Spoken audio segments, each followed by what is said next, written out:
Dengan menggunakan kapak, ia memenggal kepala ibunya, sementara bagian tubuh lainnya tersebar di sekitar area pembuangan. Halo semuanya, balik lagi bareng aku Septri Zayana di sini. Gimana kabar kalian hari ini, wey? Semoga sehat-sehat selalu ya. Oke, ngomongin soal malam tahun baru, biasanya kan kita identik nih sama kembang api, pesta meriah, atau sekedar kumpul hangat bareng keluarga.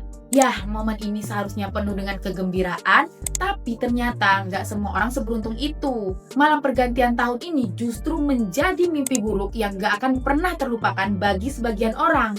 Alih-alih senang atau bahagia, mereka justru harus berhadapan dengan kejadian tragis yang sama sekali nggak terduga nih wey. Nah, di video kali ini kita akan bahas sederet kejadian buruk atau mungkin bisa dikatakan tragis yang terjadi di malam tahun baru. Oke, langsung aja kita masuk ke pembahasannya. Oke, kita mulai yang pertama, yaitu dengan kejadian malam tahun baru 2015 di Shanghai. Kejadian ini terjadi di kawasan Bun, Shanghai, Cina. Kejadian ini mengakibatkan 36 orang kehilangan nyawa dan puluhan lainnya luka-luka karena terinjak-injak di tengah kerumunan massa. Aku sendiri sebenarnya agak lupa-lupa ingat ya weh dengan kejadian ini. Dan baru ingat lagi tuh ketika mau bikin konten ini. Jadinya malah keinget kembali nih semengerikan apa kejadian di Cina ini. Jadi gimana sih kronologinya? Mari kita bahas. Malam itu 31 Desember 2014. Tepatnya di kawasan pejalan kaki Chinese Square di tepi sungai Huangpu, benar-benar padat nih. Bayangkan saja, ada sekitar 310.000 orang yang berkumpul di sana.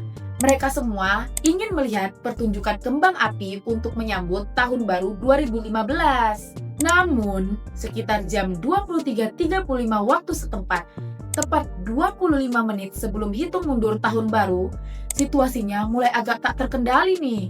Di tangga menuju area atraksi di dekat sungai, orang-orang ini saking banyaknya malah saling bertabrakan. Ada yang mau naik tangga nggak sabaran, ada yang turun juga ikutan panik. Jadi mereka ini malah saling tabrakan wey. Ada satu hal yang cukup miris yang diduga jadi pemicu awal kekacauan massal ini. Menurut laporan dari BBC News, kepanikan bermula ketika ada orang-orang yang berhenti mendadak karena ingin mengambil uang palsu berbentuk dolar Amerika Serikat. Uang mainan ini dilempar dari balkon sebuah klub malam di Gedung Bun nomor 18. Karena banyaknya orang yang berebut di ruang yang sangat sempit, terjadilah desak-desakan hebat atau kita sebut crowd crush. Saksi mata menggambarkan, suasananya ini sangat kacau karena berebut uang palsu itu. Saking kacaunya nih, orang-orang yang terinjak dan berteriak minta tolong itu sampai nggak kedengeran loh. Polisi yang ada di lokasi pun kesulitan melakukan evakuasi karena saking padat dan sesaknya orang-orang yang ada di sana. Singkat cerita, setelah desak-desakan hebat untuk berebut uang palsu tadi nih wey, timbullah berbagai korban. Nah, mayoritas korbannya itu adalah perempuan dengan rentang usia yang masih sangat muda, antara 16 sampai 36 tahun. Bahkan ada anak-anak dan mahasiswa juga.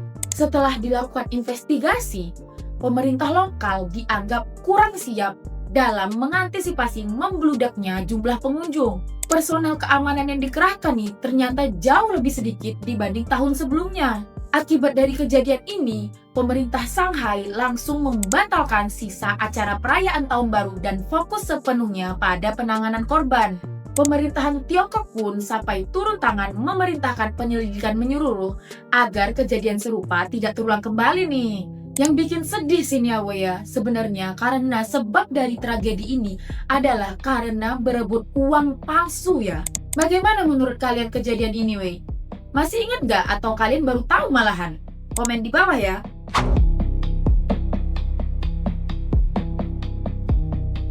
Oke, yang kedua, ini ceritanya lumayan sedih, tragis, dan yang bikin tambah emosi itu karena penyebabnya itu hal yang sepele. Singkatnya, ada seorang anak laki-laki yang membunuh ibunya sendiri di malam tahun baru. Nah, kejadian yang ini terjadi di malam tahun baru 2014, tepatnya 31 Desember 2013 di kota Oldsmar, Florida, Amerika Serikat. Pelakunya ini bernama Christian Gomez, seorang pria berusia 23 tahun yang menderita skizofrenia. Karena dia punya skizofrenia, jadinya dia tinggal bersama keluarganya ya weh. Nah, ibunya ini namanya Maria Suarez Casagne yang berusia 48 tahun. Menurut laporan BBC News, sang pelaku Gomez telah merencanakan pembunuhan ibunya ini selama 2 hari sebelumnya karena muak dengan omelan berulang ibunya yang memintanya memindahkan kotak-kotak ke lantai atas rumah mereka. Nah, ini sih yang bikin sedih ya weh. Masa alasannya karena omelan ibunya saja? Oke lanjut, Gomez mengaku kepada polisi bahwa ibunya itu terus-menerus mengomelinya selama berhari-hari soal tugas rumah tangga yang gak dia selesaikan. Hingga akhirnya tekanan itu memicu aksinya di malam pergantian tahun. Dengan menggunakan kapak, ia memenggal kepala ibunya Maria Suarez Casagne di dalam rumah, lalu membuang potongan tubuhnya itu keluar di tempat pembuangan sampah dekat rumah keluarganya di Pinellas County. Menurut detik.com nih ya wey, polisi tiba di lokasi setelah mendapat laporan mencurigakan dan langsung menemukan kepala korban di salah satu tong sampah, sementara bagian tubuh lainnya tersebar di sekitar area pembuangan.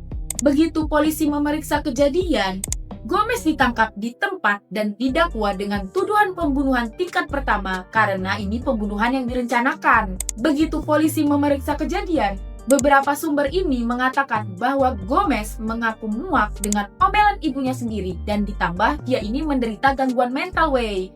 Skizofrenianya sendiri ini dikonfirmasi oleh otoritas Florida. Jadi penyakit skizofrenianya ini beneran sudah dikonfirmasi ya wey, jadi bukan cuma dibuat-buat. Bagaimana menurut kalian untuk kasus yang satu ini? Tulis di komen ya.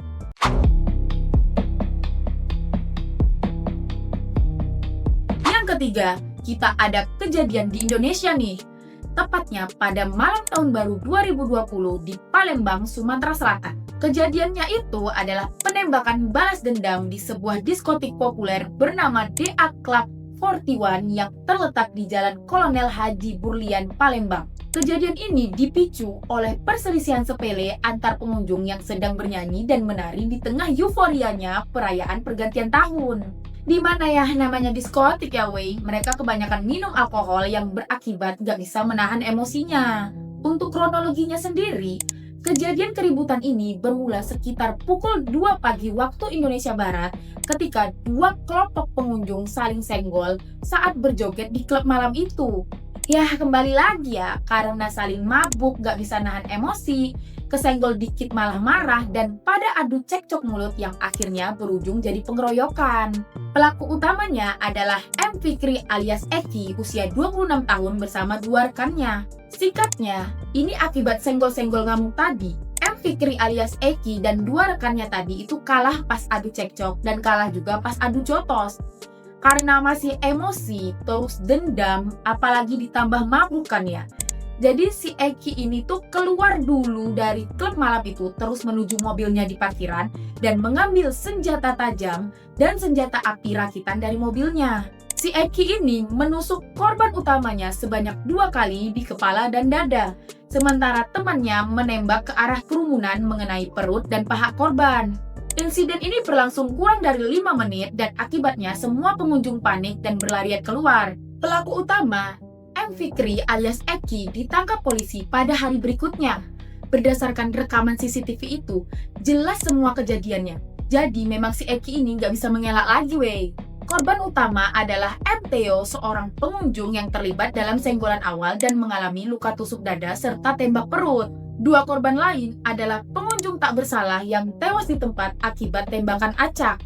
Nah, yang bikin emosi ini, si Eki pas keluar dari klub malam itu, entah masih emosi atau belum puas, atau mungkin panik, dia tiba-tiba nusuk satu warga Palembang acak yang kebetulan sedang akan berobat ke rumah sakit. Akhirnya, si korban ini pun terkena luka tusuk. Bayangin ya weh, buat si warga ini, lagi mau pergi berobat ke rumah sakit, malah kena tusuk. Pas malam tahun baru pula. Nah, akibat dari aksi si Eki ini, klub malam itu pun terpaksa ditutup sementara. Menurut Polrestabes Palembang, ini diusut sebagai pembunuhan berencana dengan motif balas dendam pribadi. Pesan moralnya ya, kalau merayakan malam tahun baru, ya yang aman-aman saja lah ya weh. Apalagi hindari itu yang namanya minum minuman keras, karena itulah sumber masalahnya.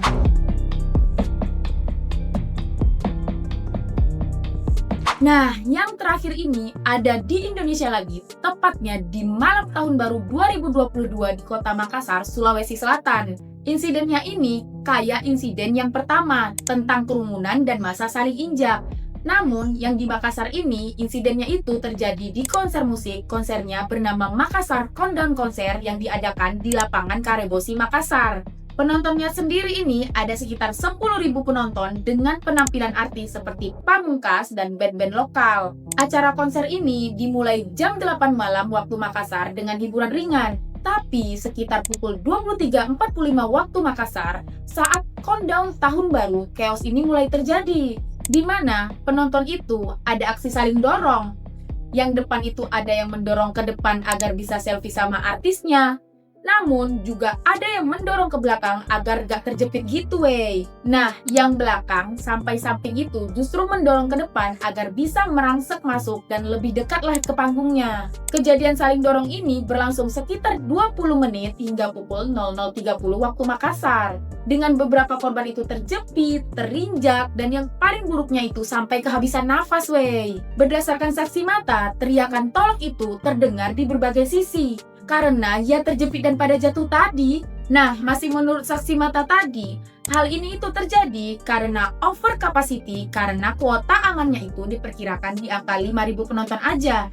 Namun justru yang hadir itu 10.000 penonton atau 2 kali lipatnya. Serta petugas keamanannya itu hanya 50 orang loh wey. Berarti ini kan satu petugas kan handle 200 orang dong. Untuk korbannya itu ada 2 orang yang meninggal. Yang pertama ada Andi Ramadan umur 24 tahun yaitu seorang mahasiswa Universitas Hasanuddin. Dan yang kedua itu Siti Nurhalizah umur 28 tahun yang berprofesi sebagai pedagang.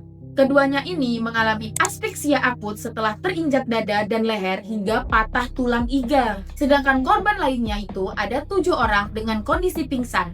Dengan detail 4 remaja laki-laki dan 3 perempuan. Menurut berbagai sumber, penyebabnya itu adalah kelalaian panitianya itu sendiri, yaitu PT Event Makassar. Jadi, kelalaiannya itu simulasi evakuasi korban itu gagal dan jelek.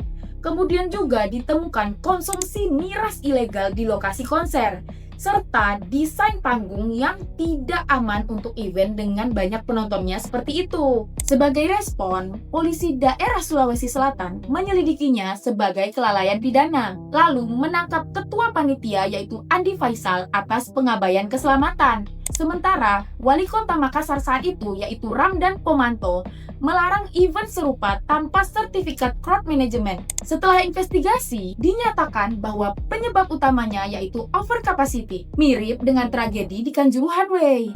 Nah wey, dari deretan tragedi tadi, mana nih yang menurut kalian paling bikin nyesek atau paling gak masuk akal? Atau kalian punya cerita pengalaman buruk sendiri saat malam tahun baru? Tulis di kolom komentar ya. Jangan lupa like dan subscribe kalau kalian suka konten seperti ini. Aku Septri, sampai ketemu lagi di video selanjutnya. Bye-bye!